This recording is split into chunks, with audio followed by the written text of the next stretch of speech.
Gold winner அம்மாக்களின் நம்பிக்கை. தேர்தல் பணிகள் எப்படி போயிட்டு இருக்கு? பிரமாதம், வெல் ப்ரிப்பேர்ட். சுத்தமா அசியம் பண்றாங்க. அதெல்லாம் அவருக்கு தெரியும் அவருடைய எதிர்காலத்தை எப்படி நிர்ணயிச்சுக்கணும். நீங்கள் குறிப்பிடுகின்ற அந்த கட்சியோடு எந்தவித பேச்சுவார்த்தை நடத்தவில்லை. டிவிகேனுடைய தலைவர் விஜய் அவர்கள் மிகவும் பாதிக்கப்பட்டுள்ளார். இத்தனை தியாகத்தை செய்துவிட்டு ஒருவர் மக்கள் பணியாற்ற வந்திருக்கிறார் சொன்னால் அவர்தான் தமிழ்நாட்டுடைய முதலமைச்சராக வர வேண்டும். வெல்கம் டு பாலிடிக்ஸ் பேசுறாங்க. தியாகங்கள் நிறைய செஞ்சு அரசியலுக்கு வந்த தலைவரா இருக்கும் விஜய் மே மாசத்துக்கு அப்புறம் முதல்வரா தேசிய கொடி ஏற்றி வைப்பார் அப்படின்னு நம்பிக்கை தெரிவிச்சிருக்காரு தாவேகா செங்கோட்டையன். தமிழக வெற்றி கழகத்துடைய தலைவரை பொறுத்தவரையிலும்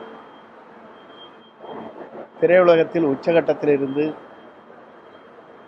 அதை விட்டுவிட்டு மக்கள் பணியாற்றுவதற்காக வருகின்றிருக்கிறார்கள்.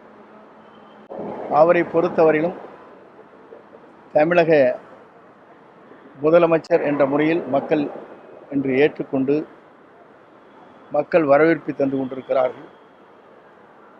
ஆகவே இத்தனை தியாகத்தை செய்துவிட்டு ஒருவர் மக்கள் பணியாற்ற வந்திருக்கிறார் சொன்னால் அவர்தான் தமிழ்நாட்டுடைய முதலமைச்சராக வர வேண்டும் என்பதுதான் எல்லோருடைய ஆசை, ஆவல்.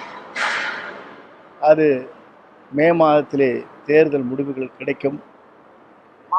அவரை பொறுத்தவரையிலும் வருகின்ற ஆண்டில் தேசிய கொடி ஏற்றி வைக்கிற தலைவராக அவர் திகழ்வார்.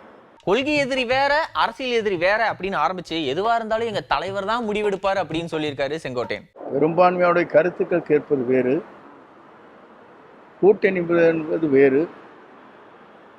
ஒவ்வொரு கட்சி இயக்கத்தை சார்ந்தவரும் தங்களுடைய உணர்வுகளை பிரதிபலிக்கிறார்கள்.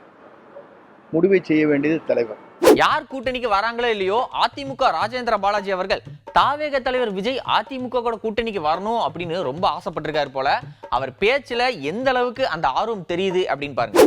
திமுகவை எதிர்க்கின்ற, திமுக ஆட்சிக்கு வரக்கூடாது, திமுக ஆட்சி வீட்டில் இறக்க வேண்டும் என்று எண்ணுகின்ற எல்லா கட்சிகளுக்கும் அழைப்பு விடுத்திருக்கின்றோம். எங்கள் பொதுச் செயலாளரும் பேசியிருக்கின்றார். ஆகவே யார் வந்தாலும் எடப்பாடி முதலமைச்சராக வர வேண்டும், தலைமை ஏற்றுக்கொண்டு வரக்கூடியவர்களை ஏற்றுக்கொள்ளக்கூடிய அளவில் அதிமுகவுடைய தலைமை பொறுப்பில் இருக்கக்கூடிய எங்கள் பொதுச்செயலர் இருக்கிறார், என்டிஏவும் இருக்கிறது. ஆகவே வருவது நம்ம முடிவெடுக்கக்கூடியது அவர்கள்தான். ஆகவே அவர்களை பொறுத்த மட்டும் திமுகவை கடுமையாக எதிர்க்கிறார்கள். திமுக ஆட்சியால் நம்முடைய டிவிகேனுடைய தலைவர் விஜய் அவர்கள் மிகவும் பாதிக்கப்பட்டுள்ளார். அவருடைய பாதிப்பு என்பது அவருடைய குடும்பத்தையே இழுத்து தெருவில் விட்டாங்க.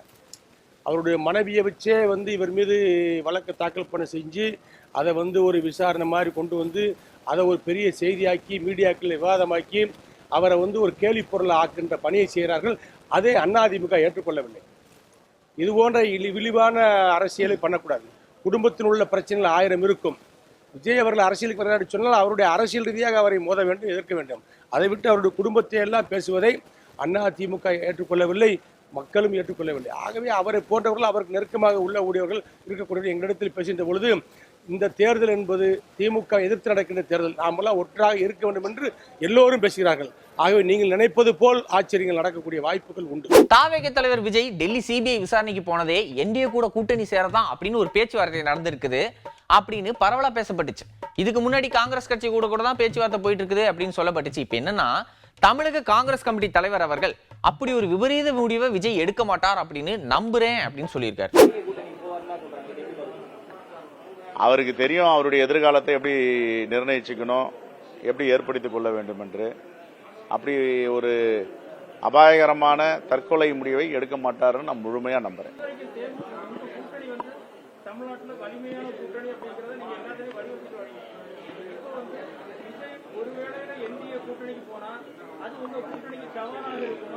இன்னும் 10 தொகுதி அதிகமா வெற்றி பெறுவோம்.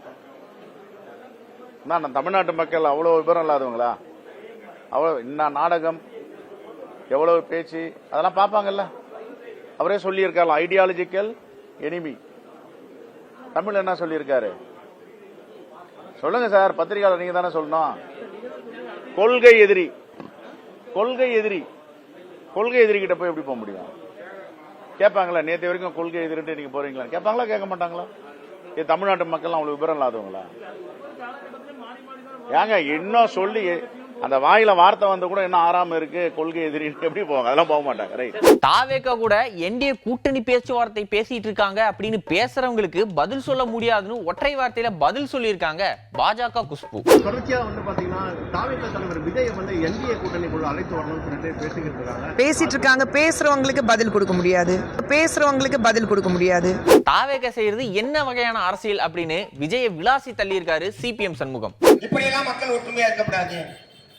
இனத்தின் பெயரால், மொழியின் பெயரால், மதத்தின் பெயரால், ஜாதியின் பெயரால் ஏதாவது ஒன்றை முன்னிறுத்தி ஒருவரை ஒருவர் மோதிக்கொள்ள வேண்டும்.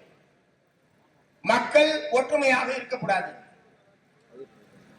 ஒரு மதத்தினுடைய மக்களை இன்னொரு மதத்தை பின்பற்றக்கூடிய மக்களோடு மோத விடுவது, வெறுப்பு அரசியல் என்பதை முன்னிறுத்தி செயல்படுவது என்பதைத்தான் அவர்கள் வாடிக்கையாக வைத்திருக்கிறார்கள். ஆகவேதான் பிஜேபி என்கிற அந்த கட்சி தமிழ்நாட்டில் எக்காரணம் கொண்டும் அது கால் ஊன்றிவிடக் கூடாது, வலுப்பட்டு விடக் கூடாது என்று எங்களை போன்றவர்கள் உயிரை மூச்சை பிடித்துக் கொண்டு தொடர்ந்து பேசிக் கொண்டிருக்கிறோம். ஆனால் இப்போது என்ன நடக்கிறது என்றால், புதிதாக ஒரு கட்சி தோன்றியிருக்கு. உங்களுக்கு எல்லாம் தெரியும், தமிழக வெற்றி கழகம்னு ஒரு கட்சி. அந்தாளி என்னடானா போன வாரம் வரைக்கும் காங்கிரஸோட பேசிக்கிட்டு இருந்தான். இப்ப 4 நாளா பிஜேபியோட பேசிக்கிட்டு இருக்கான். இதுக்கு என்ன பேரு? தாவேக்காரவங்க தான் கூட சொல்லலாம். இதுக்கு என்ன பேருன்னு கேக்குறேன். போன வாரம் பூரா காங்கிரஸோட பேசிக்கிட்டு இருந்தீங்க. அப்புறம் காங்கிரஸ் வந்து திடீர்னு நாங்க இங்கேயே இருந்துக்கிறோம், எங்களுக்கு வேண்டிய இடம் கிடைச்சிச்சு அப்படின்னு அவங்க இங்கேயே செட்டில் ஆயிட்டாங்க. திடீர்னு பார்த்தா இப்ப பிஜேபி காரனோட டெல்லியில போய் பேசிட்டு இருக்கான்னு செய்திகள் வருது. இதுக்கு என்ன பேருன்னு கேட்கிறேன். இதுல என்ன கொள்கை இருக்கு? எங்களுக்கு எவ்வளவு குறைகள் இருந்தாலும் நல்லது கெட்டது இரண்டும் கலந்தது, உடன்படுவது முரண்படுவது என்கிற இரண்டுமே எங்களுக்கு இருக்கு. திமுகவுக்கும் எங்களுக்கும், இது திராவிட முன்னேற்ற கழகத்துக்கு தெரியும், எங்களுக்கும் தெரியும். இதுக்கு உட்பட்டுதான் அந்த திராவிட முன்னேற்ற கழகத்தினுடனான எங்களுடைய அரசியல் உறவை நாங்கள் தொடர்கிறோம். முரண்படுகிற விஷயத்தை பகிரங்கமாக நாங்கள் வெளிப்படுத்துகிறோம். சில விஷயங்களை நேரடியாக முதலமைச்சர், அமைச்சர்கள் உள்ளிட்டவர்களிடம் சொல்லி இது சரியல்ல, தவறு என்பதை நாங்கள் சொல்லுகிறோம். சில விஷயங்களை சட்டமன்றத்தில் எங்களுடைய எதிர்ப்பை தெரிவிப்பதன் மூலமாக அவர்களை மாற்றம் செய்ய வைத்திருக்கிறோம். இது ஒரு அணுகுமுறை. ஆனால் இப்போது தாவேகா செய்து கொண்டிருக்கிற அரசியல் அணுகுமுறை என்பது என்ன வகையான அரசியல் கேட்கிறேன். ஒருவேளை இன்னும் இது ரெண்டும் இல்லாமல், எது ரெண்டும் இல்லாமல், காங்கிரஸ் இல்லாமல், பிஜேபி இல்லாமல் வேறு யாராவது இன்னொரு குறிப்பிட்டால் அடுத்த வாரம் அவர்களோடு பேசுவாரா என்கிற கேள்வியை நான் எழுப்ப விரும்புகிறேன். அவர் எப்படியாவது தமிழ்நாட்டில் முதலமைச்சராக வர வேண்டும் என்று அவரை நேசிக்கக்கூடிய ஒரு பகுதி இளைஞர்கள் வாய்க்கு வந்ததையெல்லாம் பேசிக் கொண்டிருக்கிறார்கள். என்ன பேசுறாங்கன்னு தெரியல. அதனால இப்ப என்ன பண்ணிட்டாங்கன்னா, இங்க தாவேகா தொண்டர்கள் யாரும் எந்த ஊடகத்திலையும் வாயை தொடர்ந்து பேசக்கூடாது, தடை போட்டாங்க. தெரியுமா உங்களுக்கு? அவரு பேசாதது மட்டுமல்ல, கட்சிக்காரர் எவனுமே பேசல. அந்த லெவல்ல தான் அந்த கட்சி இருக்கு. இப்ப இவரை எப்படியாவது வளைத்து, ஏன்னா பிஜேபி பொறுத்தவரை ஒண்ணு அன்பா பேசி திருதராஷ்டிர ஆலிங்கனம் பண்ணி ஆளை அரவணைச்சு ஒரு பக்கம் ஆளை கவுத்துறது. ஒருவேளை அதுக்கு இவன் ஒத்து வரலன்னு வச்சுங்க, அவனை அச்சுறுத்தி மிரட்டி பணிய வைக்கிறது. இப்ப 2வது காரியத்தை தான் விஜய் மீது அவர்கள் செய்து கொண்டிருக்கிறார். அதாவது கொல்லிக்கட்டையை எடுத்து தலையை சொரிஞ்சுக்கிட்டது மாதிரி இவராதான் சிபிஐ விசாரணை கேட்டார். தமிழ்நாட்டில் யாரும் அந்த கோரிக்கை வைக்கிறார். கரூர்ல ஒரு சம்பவம் நடந்து விட்டது.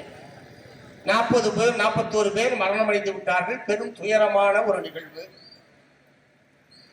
எங்கள் கட்சியின் சார்பில் உடனடியாக களத்துக்கு சென்றோம். அநேகமாக தமிழ்நாட்டுடைய அனைத்து கட்சி தலைவர்களும் களத்துக்கு சென்றார்கள். பாதிக்கப்பட்டவர்களை பார்த்தார்கள், பாதிக்கப்பட்ட குடும்பத்துக்கு ஆறுதல் சொன்னார்கள். பல கட்சிகள் நிதி உதவி என்பது செய்தது. ஆனால் இன்றைக்கு வரைக்கும் அங்கே நேரடியாக செல்லாத ஒரே ஒரு நபர் விஜய் அவர்கள் தான். விஜய் பேர் கூட சொல்லாம அவங்க கட்சிக்கும் எங்க கட்சிக்கும் எந்த விதமான கூட்டணி பேச்சுவார்த்தையும் நடக்கவில்லை அப்படின்னு ஆணித்தரமா அழுத்தம் திருத்தமா சொல்லிட்டு இருக்காரு எடப்பாடி பழனிசாமி. ஆனா தாவேகா அப்படிங்கிற பேரை கூட ஏன் சொல்ல மாட்டேங்கிறாருன்னு தெரியல. கூட்டணி கட்சி தலைவர்களா இருக்கீங்க, உங்க கூட்டணி இன்னும் சில கட்சிகள் வர்றதுக்கு வாய்ப்பு இருக்கா, சூழல் இருக்கா? வர்றதுக்கு வாய்ப்பு இருக்குது, சூழல்.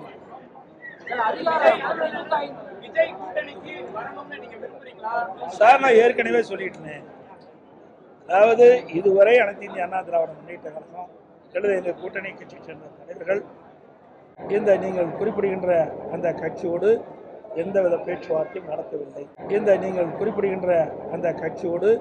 எந்தவித பேச்சுவார்த்தையும் நடத்தவில்லை. அதனுடைய கேள்விக்கு பதிலும் ஃபைனலா கரூர் துயர சம்பவத்துல சிபிஐ விசாரணைக்காக டெல்லி போன தாவேகா தலைவர் விஜய் விசாரணை முடிஞ்சு வெளியே வரும்போது கார் சன்ரூஃப்ல நின்னு ஹாய் சொல்லிட்டு வந்த வீடியோவை போட்டு இவ்வளவு நாளா பாஜக கூட்டணி பேசுறாங்க அப்படின்னு சொன்னதெல்லாம் வதந்தி, பொய் அப்படின்னு தாவேகா சிடிஆர் நிர்மல்குமார் சொல்லியிருக்காரு. தேர்தல் தேதி அறிவிச்சதுக்கு அப்புறம் தான் தேர்தல் திருவிழா களைகட்ட தொடங்கியிருக்கு அப்படின்னு சொல்லலாம். அந்த வகையில தேர்தல் தேதி அறிவிக்கப்பட்டதுக்கு அப்புறம் என்னென்ன விஷயங்கள்லாம் நடந்திருக்கு அப்படின்னு பாருங்க.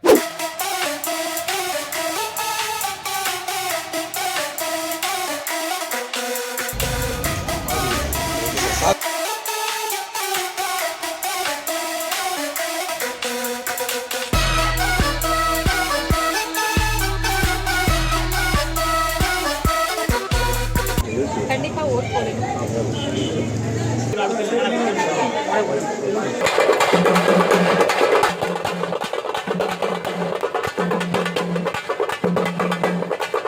ஏப்ரல் மாசம் 23ஆம் தேதி ஓட்டு போடுறதுக்கான நாள் அறிவிச்சாச்சு. எத்தனாம் தேதி? 23. சொல்லுங்க.